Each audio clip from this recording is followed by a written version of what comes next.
Well, you've almost made it through the morning, so I don't know about how many of you in here are getting hungry. I hate to admit that I actually am. It's pretty pathetic. But speaking of hunger, I would like for you for a moment to imagine a place. And in that place, over 1 in 4 children are going to bed hungry every single night. Look at the pictures of these sweet little kids. 1 in 4. In that exact same place, over 58,000 people a week are receiving emergency food assistance. 58,000 people a week. Let me put that into perspective for you. 58,000 people a week is over 3 sold-out Spurs games at the AT&T Center that are seeking emergency food assistance, not just food, but they're in an emergency state. You don't have to imagine anymore because I'm actually talking about here at home. I'm talking about your neighbors in Bexar County. A couple of years ago, I was at a church service, and probably like you, these same statistics were thrown on the screen, and my stomach literally started hurting. I was shocked. I thought it's completely unacceptable that here in my own neighborhood, there are one of these sweet children any night of the week going to bed hungry. That's not okay with me. But what do? I don't work at a food bank. I didn't even work at the church. I'm just an attender. So how can I make a difference in the lives of these kids? So it's kind of one of those moments where you hear about a problem and you almost wish you hadn't heard. Life is a lot easier when you don't know problems exist, right? But I had heard about the problem, and I was faced with trying to figure out what impact I could make. So I have a funny fact for you today. In my studies, I had learned that when times are the worst, economic downtimes, there's 3 industries that actually thrive.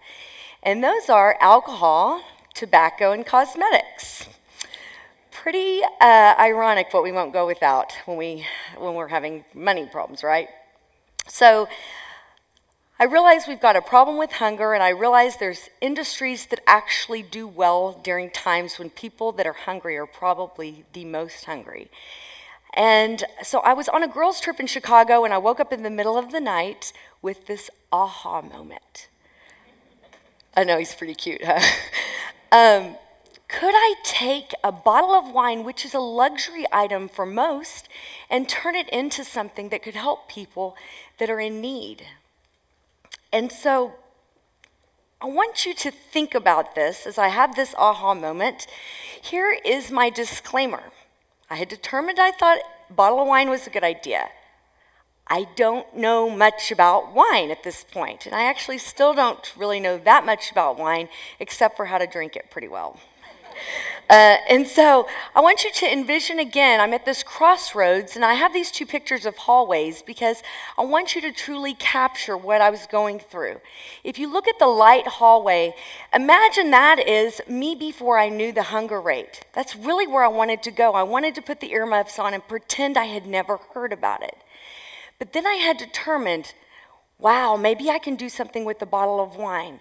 But I don't know anything about wine. And I started very quickly realizing I'm going to have to hire an attorney. I've got to get a trademark. How in the world do you design a wine label? And oh yeah, where in the world is this wine going to come from?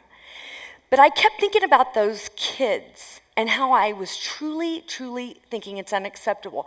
And so I heard my name at the end of that dark hallway of fear and uncertainty, and I decided to just take a step. I took 1 step, and I said, okay, I'm going to reach out to my network of friends. I'm going to make some phone calls. I'm going to talk about hunger a lot. Then I take another step. I put my hand on the wall because it is so dark, and I really am so scared that I'm not going to be able to accomplish my goal. But I kept walking and kept walking.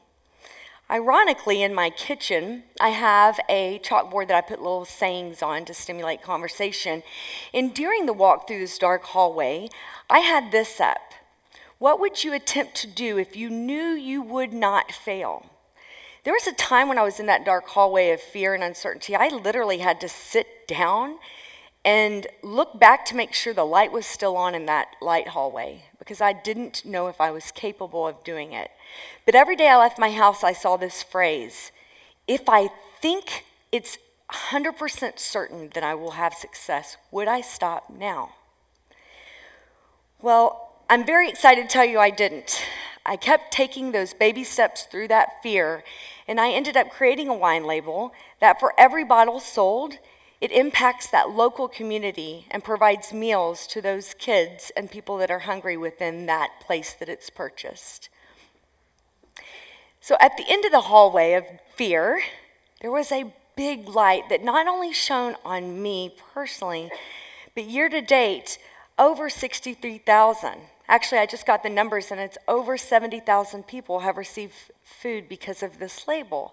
But I don't want to tell you about it because of the label. What I'm trying to explain to you is that although I didn't know much about it, I continued to take steps through it.